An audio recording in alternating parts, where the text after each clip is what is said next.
Hey, yo, what's up, everybody, and welcome into Leading Off. Hello, Peanuts. Hello, Cracker Jacks. Doing my best Joe Piece of P as I possibly can. I'm the Welsh. That is Casey Bubba. BD Entrick is at the Welsh on the Twitters. And welcome in to the final few episodes of Leading Off for the 2023 season. Thank you for hanging out with us, and thank you to PrizePicks. This is brought to you by PrizePicks. Check them out today. Promo code Leading Off. We're going to be prize picking, excuse me, a little bit later. You guys can get a 100% match up to $100 when you use that promo code. Go and do it today. Bubba, what is up, my friend? How about 1,200 9 a.m. games, at least on the West Coast for us? Like literally half of the league is starting up as we're going live. Yeah, it's good. Thanks for having me as usual. Middle of the week. 5 shows to go. Who's counting? But really cool stuff there. But like you said, yeah, we talked about it before the show. I even texted you last night. I'm like, all these games are starting early. This is bonkers. If it was Thursday against Thursday Night Football, makes sense. Wednesday, you have the whole night to yourselves. Showcase the playoff races. Nah, let's just play a bunch of day games. Why build the game? Why build the game? Yeah, we don't worry about that. It's one day that you could really dominate. You could dominate the sports all throughout. I mean, I guess technically they kind of are. Remember, we live in a East Coast world because on the East Coast, this is around lunchtime and everybody can, get their rocks off on the games and stuff like that. Where we're sitting up here and we're like, well, we can't do a main DFS slate today, so we will not be doing a main DFS today. slate. Sorry. No. Also, sad news. No Welsh and Corbin Carroll today where we were traveling. I told Bubba my idea for this one, and the shows might have ended early if I got my way. Yeah, this might have been the final of the final countdowns, if that was the case. Let's just say it was Beetlejuice. Like, we would have probably had a problem. So we don't have any of those today, but we do. It would have been funny. It would have been very funny. Yeah, you guys can use your imagination. Yeah. But we got a whole lot. If you guys do have questions, you can drop them in the chat. We will try to answer them here in just a little bit, getting you prep for these last couple games. And in it, I think we did this once or twice. The NL Cy Young, I think, is all but locked up. But Bubba, I'm curious to get your take. Blake Snell last night went 7, struck out 10. No hits. He now has a 2.33 ERA, 14 wins, 227 strikeouts in it. 62 of 104 pitches were strikes, as according to RotoWorld. He had 23 swing and whiffs, 12 on his curveball, and had a 40% CSW. But if you hear what I'm saying, he had a no-hitter going, and he was taken out. And this is Blake Snell after the game. We're going to go to some audio here. He goes, "Oh, man, I understand a no-hit is an amazing accomplishment. It's so hard to do. I understand that. I also understand how much I value health. It's an individual accolade. It's cool for the team. We got a no-hitter, but it's cool when the bullpen comes in and we trust them."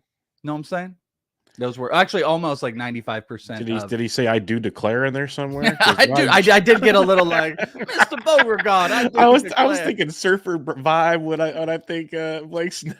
When you're around him in person, he's definitely one of those. There's this video. Was he an extra in Django Unchained? There's a video going around of Paul Wall. And Paul Wall looks like it looks like a Morgan Stanley banker, but he's got the grills, and there's definitely, like, you hear him talking, it doesn't match up.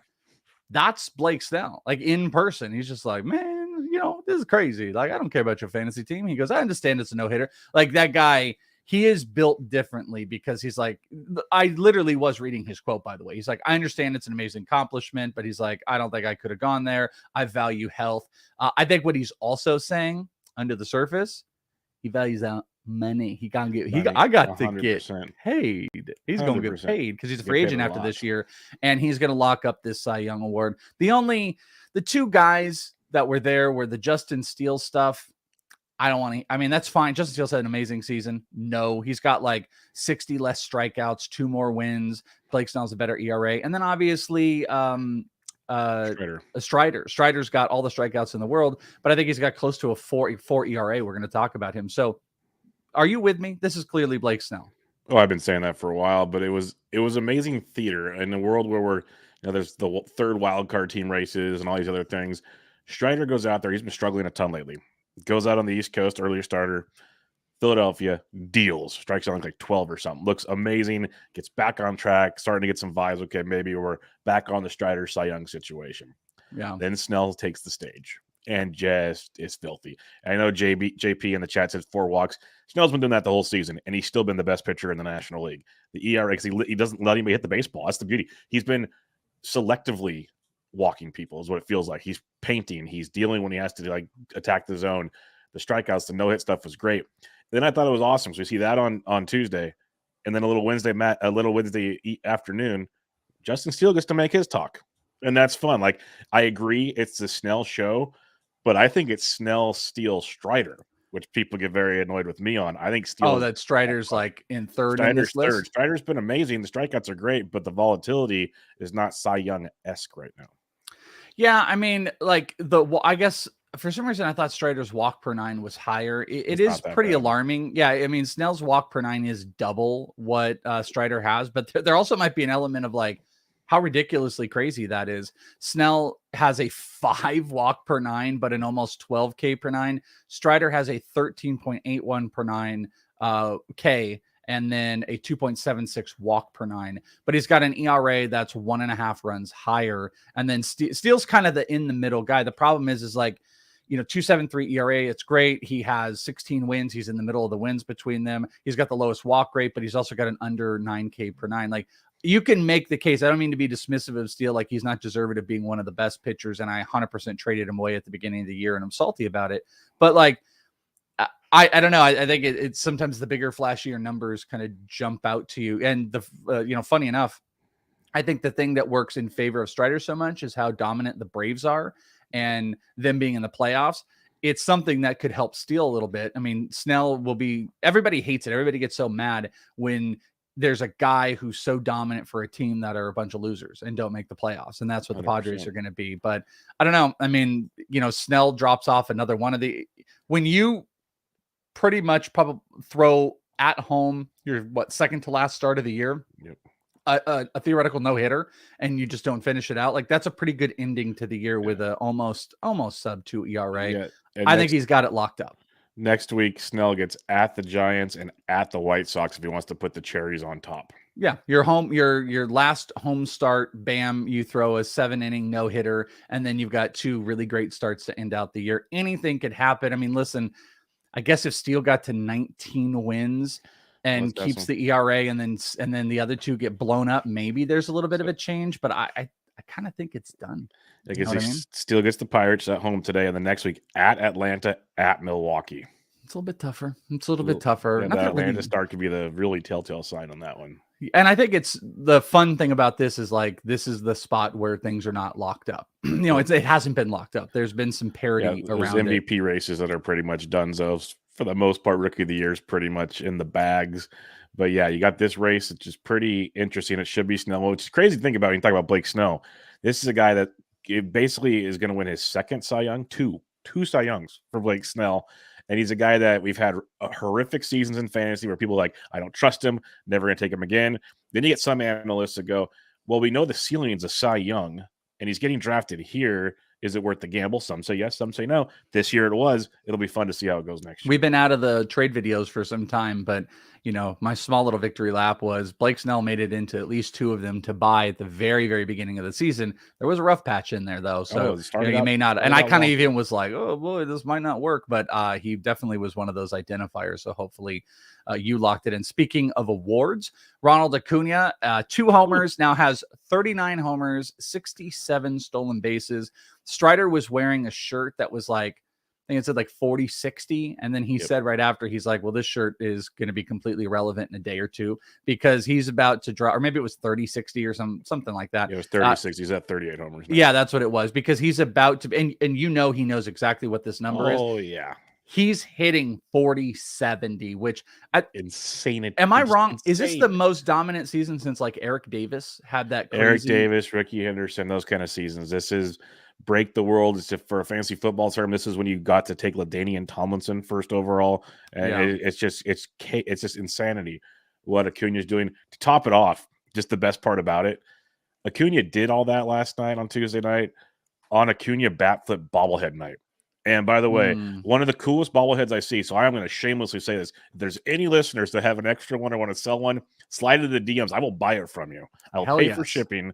This thing was awesome, and I'm so jealous I could not have been there to get one. So shameless plug on that one. That's cool. Yeah, you know what? All my bobbleheads I only have in two ways. They've either been sent to me or I happen to get them at a game. I don't have a ton. I'm trying to see like who I have here, but I've got like a couple. The only one I want the Corbin Carroll one that he just had, There's where a it was like sick one. the running.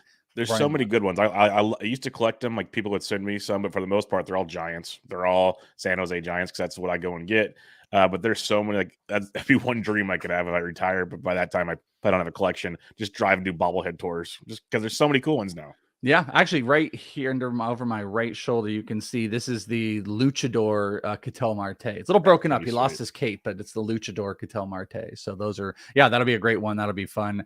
And of course, Acuna just continues to dominate and is beautiful. Also, in that, do want to point out, we were talking about that. So Strider did go 7 and struck out 11 yesterday. So, those three are battling it out. And I think Steele's today, correct?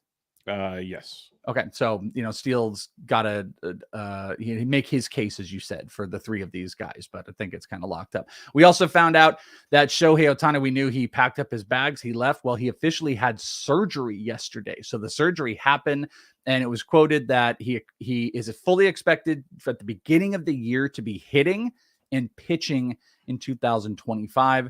They made it out that this was like a team player decision, because he wanted to go have it over in Japan, that they all decided on this, though it still seemed pretty weird that they did the whole thing. Maybe there's this slim little thing of hope of what I brought up before of, maybe teams hesitant and maybe him wanting to hit the market when he's a pitcher. Maybe he does just re-sign with the Angels. I can't imagine that's the case at this point, but he had the surgery. We probably won't really hear his name or anything until probably after the winter meetings. He's probably going to take a little bit of time in that full recovery and see what teams are offering. But surgery has officially happened, but they expect him to be hitting full throttle for spring training. Are you going to be out? Like, how are you going to draft Ohtani next year? I've never drafted Ohtani, so that's a start because I just didn't want the headache of picking sides. Now it's easy because it's hitting only. Yeah. As long as it's to start the season, that's I'm still skeptical about. I'd be late first, early second, just because as a pure hitter playing every day, he still has, 40, 30 upside if he really gets going. So I think he might even be a mid first rounder if that's the case, but I want to make sure I need a better timeline of when he's actually coming back. Yeah. I mean, that's going to be the thing in best balls. He might be lower in best balls. Oh, you can get a deal earlier in your draft. This is where the early draft season, people make fun of people. These are the values you get that you don't get later in the year. You also take the risks, of course, but you can get some insane values. Wonky's literally in my brain right now. Yahoo's sitting there like, hey, pretty sweet. We've got Ohtani divided into two players. And I know I was thinking the exact same thing about Yahoo just sitting there. But yeah, I think if he plays and he's good to go, he'll be a first rounder regardless of the util. And the pitching is not going to take away from the injury. I guess you're just going to have like a general injury sense that's going to be in the back of your head. But I think best balls, he's probably going to go in the second round, maybe even third, early on, like the November first pitch drafts and stuff like that. If he's all good to go and it does look good, then and also where he signs, people are just gonna lose their mind when he signs, and he'll probably be a back end first rounder. But Ohtani officially had that surgery. Speaking of injuries, probably the most crushing for fantasy goers right now, Royce Lewis left Tuesday's game with a hamstring injury, currently day-to-day, not in the Wednesday lineup. Wanted to point that out. That was one of the first things that came up in the comments because Royce, we've talked a lot about Royce and the dynasty value and where he's at and the way he's ending this season and the way he has become the best Twins player is insane. And he's pushing that value to next year to an exponential amount, except I just wonder if this injury will be like a little bit of a wake-up call of like, oh yeah, this just never goes away. These injuries are just always floating out there. But I don't know if there's if anything has changed in your mind on where you're at for Royce for next year.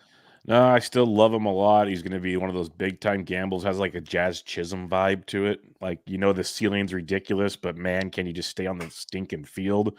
So it'll be one of those kind of discussions. Yeah. Sorry, guys. I know everyone's very upset. Very, very upset. Yeah, this is what you don't want. I actually saw a note that Wonky said, please don't turn into Buxton. I saw that they said Buxton might be able to get into a game before the AAA season ends. And I was just like, why? Like, I was wondering why they were even trying to play him in the outfield where he re-aggravated his injury. Just put him at DH. Stop this nonsense. We know it. That's a long. Well, I think that was a him thing, though. I think that was him. Like, he was like, I don't want to be excited until I'm in. Last time I checked, they pay him. So yeah, well, it doesn't work like that anymore. So, yeah. But yeah, so that's been a whole thing, and I don't know why he would push, because the AAA season goes until the end of next week, so it's essentially the end of the season. So I'm not really sure what that matters for Buxton coming back. Not that anyone would want to lock him in. The other one, we've talked a ton about him, but Ryan Pepio was just phenomenal. No decision. He allowed 1 run, 5 hits. He walked 1, struck out 4. He had 12 swinging whiffs on 97 pitches. 8 of those whiffs came on the fastball, 31% CSW. He has a 1.91 ERA in 33 innings, which has been 6 appearances, 3 starts with the Dodgers, and is setting himself up to probably be a monster value next year, and whatever that's going to be, if he's going to get a full go. So Pepio is kind of a sit it and forget it type of starter the rest of the way, and he's going to be a good value next year. Do you agree, though, that there's no matchup you're really worried about with him? No, and that's where I was going to go with this. I love Pepio. We've been pounding the drum on this show. I've said it on anywhere that'll listen to me. They add him a while ago. It was supposed to be for 2 starts this week against Detroit and the Giants. Well, the Dodgers, this is what the beauty of the final 2 weeks of the season does. They inserted Emmett Sheehan and Gavin Stone into the rotation this week. So Pepio is now scheduled, quote unquote scheduled, for a 2-step next week at Colorado, at SF, and I still start him because Colorado's not the same Rockies, and I just love Pepio. I think he's amazing. It's just kind of how it goes with some of these. Some streaming pitchers, and then we'll answer a few of your questions for Thursday. I know we've talked about these, but I just want to bring it back up. We're looking at the Fantasy Pros probable pitcher list here, and not the Nick Pollock, but the other pitcher list here. Mm-hmm. And if you're looking at 2 pitchers to stream, it looks like it is a smaller slate. Yeah, Thursday's a lot of off days. Yep. It's Sir Gibson Long versus Oakland and Ranger Suarez versus the Mets. I think we've all agreed that Gibson Long is an absolute no-brainer.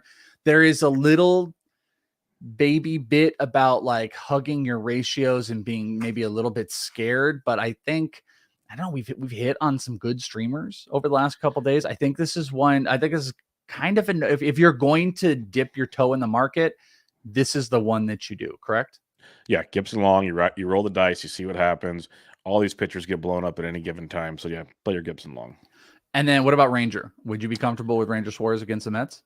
I'm fine with it. The Mets have pretty much gone ice cold. It's still always risky with Ranger. He's been inconsistent, but he's been better of late. So yeah, I'm cool with that. Yeah, I think I'm good on that front too. Maybe it's a little bit riskier, maybe not. On Friday, you got 3. Yes. The number 1 is Cole Reagans, which we talked about. We had the shag rug with Nick Pollock, right? Sawyer Gibson versus Cole Reagans. Yes, exactly. The shag rug versus the ace is gonna ace. Nick said he has no issues whatsoever with Reagans. I'm a little bit concerned because Reagans has been a little bit shaky in general, and that is a pretty tough lineup. But it's really only going to be about if you are hugging those ratios. If you're scared, then maybe I don't. If you're, middle of the pack, you guys are kind of going back and forth, you can't afford to be down a quality start or a win or something like that, Reagans is a no-brainer to me. And I think you agree, correct?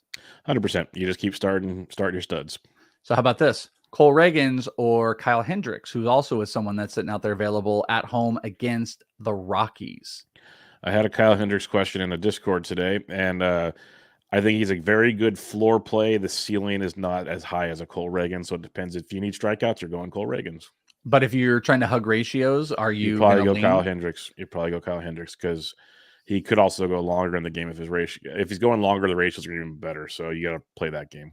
Yeah, boy. And then coming in at number 3, you've got JP France, who has a theoretical good matchup against Kansas City, but that's a no-go for you. No.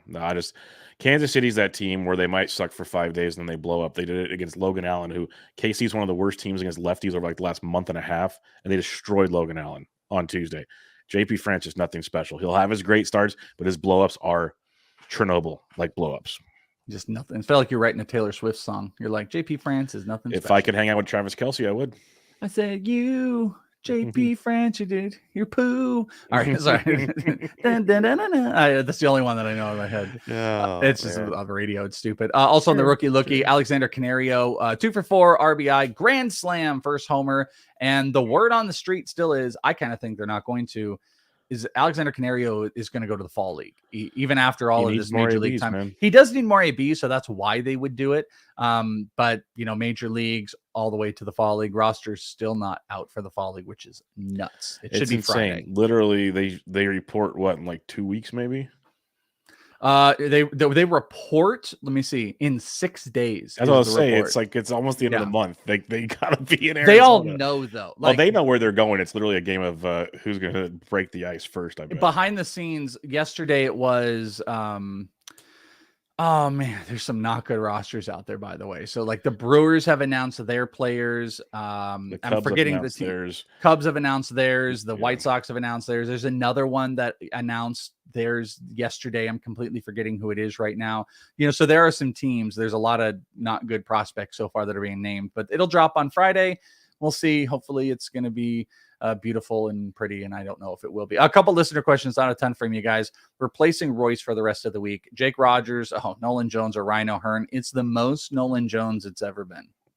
How is Nolan Jones available in your league? Like so this beautiful. This dude's gonna put up 20-20 in less than 100 games this year. He had 3 steals on Tuesday night. I banged the drum because Curlin and we have all the DC shares. We've been on him since December. Like this is a big one. Yeah, well, and he popped off. That was a big thing. Yeah. Like I think Nolan Jones, most of his career has been inconsistent, but he finally found that consistency. He's popping off, and he stole 3 bases yesterday. I will say Ryan O'Hearn is not worth just poo-pooing though. If you do need some help there, because Ryan Mountcastle went to the IL, so you're gonna have a lot of O'Hearn time. Okay. Groovy said Nico Horner 15 round 15 keeper. Yeah. Maybe yes. Can I get a yes? Maybe it's dependent. We have to find out. Like, are you saying like what him over someone else? What dependent are you needing? Independent. You get to play one middle infielder. Well, no. What if it's like you get to keep one person and he's not telling us he has someone else? Ronald Acuna in round 12. Sweet. Yeah. Well, you know what you'll totally see? You'll see someone be like, so it cost me a first rounder for Ronald Acuna or 15th for this guy. And it's like, it doesn't matter. Like, keep Ronald Acuna because he's the best player on the face of the planet. Yeah, 100%. Over on the injury front, Brady Singer hit the IL with a back injury that he's pitched with for a few weeks, we found out. Alex Cobb left his start with a hip impingement that he's been dealing with for a while.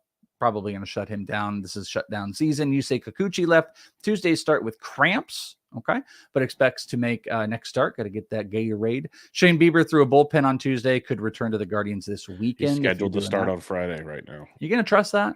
No. Like Bieber has moved away. He used to be a guy coming off of IL you would just trust. Yeah, not anymore. I don't think he has that anymore. He's facing Baltimore, so no. No way. No way. Absolutely not. Eduardo Rodriguez left Monday's start early with a shoulder injury, likely shut down for the rest of the year, but he's happy because he's still in Detroit. That's all he cares about. Then you mentioned it. Ryan Mountcastle, he was placed on the IL. Ryan O'Hearn going to get the full go, though we have seen some Heston Kjerstad. I think Heston Kjerstad hit a homer last night. He's got 2 now on the season. So that was really funny that the Kjerstad homer was through the Crawford boxes in left field. Yeah. Only ballpark it would have been gone in. Like the Alex Fast tweet about it was hilarious. Like it would have been about 20 or 30 feet short of the wall in Baltimore. But one more thing on Ryan O'Hearn, because again, Alex Fast, if an Orioles game's happening, he'll have a million tweets. O'Hearn's hitting 308 on the year. He does not qualify for the batting title, but if he did, he'd be behind Mookie Betts and Shohei Ohtani on the list right now. That's how good. But at 308, yeah, that's. Or you just mean in the AL? No, Mookie Betts is not in the AL. So, well, no, 308 doesn't make sense because Luis Ariz is hitting like 340 still. Yeah, he'd be the 9th best average in baseball, or 10th best, where Betts is 9th and Ohtani's 11th. Oh, okay. Sorry, how you said that, my brain processed it like. No, I'm saying Ryan O'Hearn would have a top 10 batting average in baseball. Gotcha. Just didn't hear it. Yeah. Okay. I mean, Ryan O'Hearn, I don't want to be super dismissive, but I kind of am being. Definitely. That's why because everybody is, because of what we've seen in his career. I get it. So I just want to kind of nail that home for some people. Okay, good job, Bubba. That's a good one. The Ryan O'Hearn guy, big Ryan O'Hearn guy here. So I big fully O'Hearn expect. Guy. Yeah, I'm a man of the people. I expect you to put him as your home run call today then, because you're such a Ryan I O'Hearn picked guy. a different Oriole, but I did roster Ryan O'Hearn in DFS today. Okay. All right, there you go. So there you go. We're not doing DFS, but you got that Yeah. here. 3 up and 3 down. Speaking of the Orioles, Austin Hayes yesterday, 2 for 5, 2 bombs. We mentioned Nolan Jones. We went 1 for 2 with 3 stolen bases and 2 walks. That's the other thing about Nolan Jones. He's an OBP guy, and he's going to go into next year with so much confidence and so much that we're going to be able to build off and trust for fantasy. Those stolen bases, I never thought would continue. But it's just one of those guys that has a good read, physically impressive, and the bases being a little bit closer has just given him that nice little advantage. You know what's funny? We did this on ITL the other day. Did you know that? God, let me see if I can remember it. When we looked at, I think it was 30 plus, or I think it was 30 plus stolen bases versus 30 plus homers.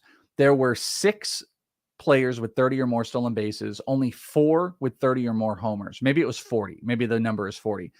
I think it was 40.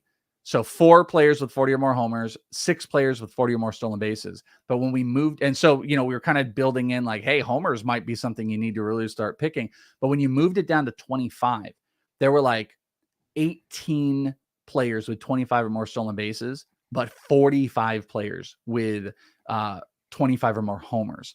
Makes and sense. the point was, it's always an arms race for stolen bases, but if you can get 1 or 2 of the top elite guys, and then you just build that power, you can really make it happen, because the elite stolen base guys are a bigger commodity than the big homer guys. And there are lots of guys that are getting homers, but at the same time, to find elite power, there's less of that, it seems like, than there's ever been before.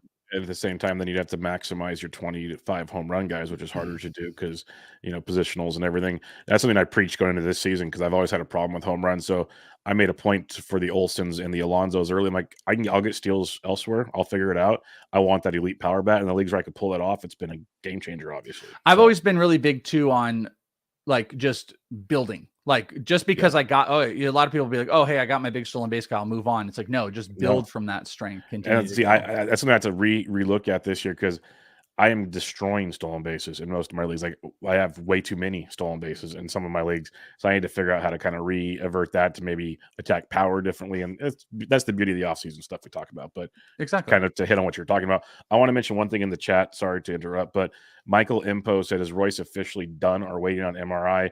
The report as of an hour ago from the beat writer Joy Hong Park, Royce Lewis is going to get an MRI on tomorrow morning, on Thursday morning in Minneapolis. They're testing him. He was on the bike this morning. They're hoping to have a better sense by Friday. So he's not done for the season. They got to get the testing. They're hoping to have him back. The fact he's on a bike today is actually promising to me. That's a good sign. But maybe he misses the weekend. Maybe he comes back next week. But he's not done. I don't want you dropping him right now. That's what I was trying to get at. Brian asked a good question. Pham or O'Hearn rest of season? O'Hearn. I'll go with Pham. Let's look matchups. Let's have some fun here. Okay, yeah, we'll look at matchups, because I lean Pham for the power speed combo. So Baltimore gets 4 at Cleveland against right-handed pitching to finish this week, which is great. And then next week, 2 against Washington, 4 against Boston, 5 of 6 first righty. So O'Hearn will play 10 of the last 11. Where Arizona, you got off day tomorrow. Then they got 3 at the Yankees, Rodon, Vasquez, Schmidt. Not bad. That's a good spot. Love it. In New York. 3 at the White Sox, which is outstanding. Love it. And then 3 at Houston, which you don't know what you're going to get there, because right now it's Valdez, Verlander, Brown. But no split with Tommy Pham. He'll hit 3 every single day. So you get 9 games with Pham, you get 10 to 11 with Hearn. I'm sorry, say that again? You have 9 total games with Pham, you have 10 to 11 games with O'Hearn. But any potential, I think you can go either way. You know what? If you're chasing the stolen bases, then you go Pham for sure. Yeah, maybe you're looking there. But if you want a little bit more game action or theoretical game action, so you're playing points, O'Hearn would be your dude. He's in the middle of that lineup right now. Yeah, especially with the batting average. So that's a definitely good call. I don't even think I finished on the 3 up. Yeah, Kenta Maeda. 5 innings, 8 strikeouts. We had talked about him. I had been talking about him as a streaming option for this week. On the down, Hunter Brown got lit. 5 1/3, 7 earned runs. Kyle Nicholas, you're the strongest boy in the world. Nicholas. You should fight crime. Not so St. Nicholas today. Does anybody know what that comedy bit is from? Someone put it in the chat if you know what that is. You should fight crime. He used to be a Marlin, I think, and then he went to the Pirates. He came up. He finished 1/3 of an inning, gave up 6 earned runs. So he was not the strongest boy in the world. Jared Walsh, 0 for 4 strikeouts. So there you go. And that will take us to our dear friends over, if I can find the thingy here, over at PrizePicks. Use the promo code leading off. It's going to give you 100% match up to $100. Lock a couple players in, make some monies. You can play multiple sports if you want. PrizePicks wants you to have fun, and that's what it's all about, baby. It's having some fun out in the world. So promo code leading off. How are you going to prize pick it today, Bubba? I'm going to go with the little K combo action. Reed Detmers, Aaron Savali's. Savali's Ks have gone up since going to Tampa Bay and changing the pitch mix. Depends on what Detmer shows up. But I'll take over 10.5 Ks with those two. I like my chances there. Savali's been getting 6 to 7 right now. Give me Gunnar Henderson over 1.5 total bases. I love the O's today against Christian Javier. And another O, Sed Mullins over 1.5 hits, runs, and RBIs. So go Baltimore. What did you say? You went with total bases. What was the juice on that total base for Gunnar? Do you remember? On PrizePicks, there is no juice. Oh yeah. I was thinking of bets. Sorry, I was thinking of the bets because I might want to on the DK Sportsbook I was looking at. Over 1.5 for Gunnar was like minus 125, 130. It wasn't bad. You could do hits, runs, and RBIs for Gunnar over 2.5 at plus 120. I was tempted. Okay. Ooh, that I might play there. Dan said that's funny that you say this. He sounds like Stewart because I do a Stewart impression. I don't want to say stop. I don't want to say like that was the Stewart, but no one's got the guess on the. You're the strongest boy in the world. It's a great comedy bit. This is the point of the season we're at. I'm going with a couple starting pitcher fantasy scores. George Kirby has been a little bit poopy lately, but he's got the A's. This is the get right. Maybe he, goes more than 90 pitches. 34.5 on the fantasy points. Kodai Senga, I love today. 34.5. Really kind of play him kind of across the board. And then Mookie Betts will go with 8.5 fantasy points as I am prize picking. Over on the bets, speaking of Kodai Senga, I am going to go with the strikeouts over 6.5. It was minus 115 when I saw it last night. He has hit this in like 4 of his last 5, I believe. And one of the reasons I really liked it, you're going up against the Marlins, is you are potentially going to have Luis Rise out. And that's one less person. You're going to put one more person in for more strikeouts. I think Luis Rise sets the tone for the strikeouts being down. So with him, he could play, I suppose. But he was banged up out of yesterday, hurt his ankle. I think they're going to give him a day off. So it just made me like that a little bit more. Also like Seattle, as I mentioned with Kirby, just minus 1.5 on full game. And then a little bit of a weird one as I do.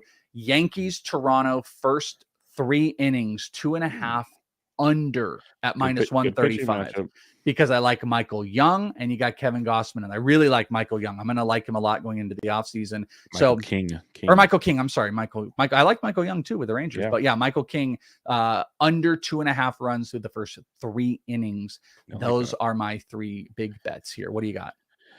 I'm taking some chances on some dogs. Give me Boston first 5 at plus 120. Brian Bayo's been good enough going against John Gray, both very volatile pitchers. I think it's more of an even money game, so give me the plus 120. Arizona at home versus the Giants. Merrill Kelly has been close to has been their ace actually over the last couple months as Gallen has scuffled. Logan Webb though. Yeah, I love Logan Webb. I'll take the plus money at plus 110. It's basically it should be even. I'll take a little bit of plus. I like them both. Trust me, I played Webb and DFS today. Yeah. I like them both quite a bit. And then Andres Jimenez over 1.5 total bases plus 120. Dude is crushing it. Cleveland Guardians get the Kansas City Royals and Zach Greinke. O's Guardians for all the monies today. Okay, we got to mix the monies. We don't have DFS. We don't have DFS. We don't have a Corbin Carroll one, though I did tell you where we might have gone to the Beetlejuice Theater. It's potentially a thought here. But we do have we don't have a home run board, but I do have the numbers. So the home run board, September 20th, 2023. Yeah, exactly. It's the end here. I do want to announce something exciting. Is my boy Jesse knew what it was. It's Nick Schwartzen. It's one of the best. It's the old Comedy Central when they did the the 30-minute specials that these guys would get when that meant something. Nick Schwartzen's old bit was phenomenal, and it was the holding the milk jug and grandma going, Nicholas, you should fight crime. Schwartz is actually coming to the San Jose Improv early October to film a special. It's going to be awesome. I love Nick Schwartzen. Go watch Grandma's Boy, people. I'm just going to throw that out there. It's a great movie. It's an absolutely great movie. But I do have the actual numbers on the home run board. So Blue Harvester is still at 60, JJ Tater at 55, Razor Ramon at 53. This is critical. Like I said, if there's a 5-homer gap, I think we're not gonna actually call it, but it's like about all but called. Wonky's got 47. I don't even think I've pushed into 45. So Wonky's gonna definitely take the number for the Fantasy Pros people. And shout out to Wonky, by the way. In fantasy football, week 2 was the number 1 most consistent ranker for week 2 Good job, on the Wonky. fantasy football side. So heck yeah. we salute you, Wonky. Great job on that. And that is it, friends. That's all that We're we going have. to give our home run calls? Oh, yeah, we could give home run calls for sure. Yeah, I told you, I'm totally disheveled here. So I'm completely thrown off. Doing all these impressions. I can't do all these impressions. And did Joe at the top and then Blake Snell and then Nick Schwartz. And it's too much. You're on top of it today. You're crushing it. Something like that. All right, who's going to crush it for you? People should know by now. Gunnar Henderson. It was tough pitching, just 1-0. Trust me. So Gunnar Henderson going to do it. Oh, why don't you should make a little probably plus 250 for a homer today. I'd have to go check. That could be a fun one. I agree. I think that would be a good one. I kind of want to place that. You said it was plus what for 2.5? It was over 2.5 runs, hits, and RBIs for plus 130. Okay, that's not bad. I might be bad at all. Literally, you could do that in one hit, one home run. Yeah. Oh, you got excited there. Looked like you were about to get into it. All right, I'm with you on that one. I definitely am into it for Gunnar today. My home run call, I'm going to be pitting up against the Colorado Rockies, and I'm going to go with Juan Soto. Juan Soto for my home run call today. That's what you got. You guys, if you guys are locked into the app, if you got some premium over on Fantasy Pros, you can get into the Discord and you can be making your home run calls, talking to the people, having so much fun. So make sure you do that today over at Fantasy Pros. Upgrade your experience. I know it's the end of the year. It'd be like a weird time to do it, but keep that in the back of your mind. They're doing it for football. Lots of off-season content. I'm going to be producing some off-season content here. So hopefully you guys are going to be digging that. And friendos, that is it. We will be back again on Friday. Bring your questions. We'll get some streaming pictures for the weekend, and we'll get you prepped for the final freaking week of the fantasy baseball season, which is mind-blowing and bonkers. For Bubba on Twitter at BDintric. You can find me on Twitter at IsItTheWelsh. For the story of I can't remember what Joe says. The story of the game goes on. Yes. Bubba Welsh, we're out of here. What a bad ending. Do an impression for us. Do an impression for us. Hey, yo, I'm Joey P. Let's go get our Puka juice. Let's have our Puka juice.